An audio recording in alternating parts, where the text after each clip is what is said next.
இந்நாள் இனிய நாளாக அமைய ராமானுஜர் திருவடியை பற்றி பரந்தாமனை அறிவோம். தினம் ஒரு நாராயணீயம். தர்ஷ்யாமி வேத சதகீதகதிம் புமாம்சம் ஸ்பர்ஷ்யாமி கிம் ஸ்விதபிநாம பரிஷ்வஜேயம் கிம் வஷ்யதே சகலு மாம் பனுவீஷிதஸ்யாம் தித்தம் நிநாய சபவன் மயமேவ மார்க்கம். இந்த பாடலுக்கு அர்த்தம், ஏ குருவாயிரப்பா, எல்லோரும் அடைய வேண்டிய பரமபுருஷன் தாங்களே என்று வேதங்களில் பல நூற்றுக்கணக்கான இடங்களில் தங்களை கொண்டாடுகின்றன. கிருஷ்ணா, நான் தங்களை காண்பேனா?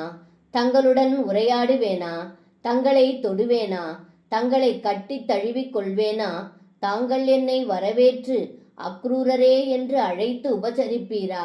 தங்களை எங்கு காண்பேன் என்று பலவாறு தங்களை நினைத்து கொண்டே அக்ரூரர் வழியை கடந்தார் என்று இந்த பாடலில் பட்டத்ரி சொல்கின்றார். சர்வம் கிருஷ்ணார்ப்பணம். ஸ்ரீ குருவாயூரப்பன் திருவடிகளே சரணம்.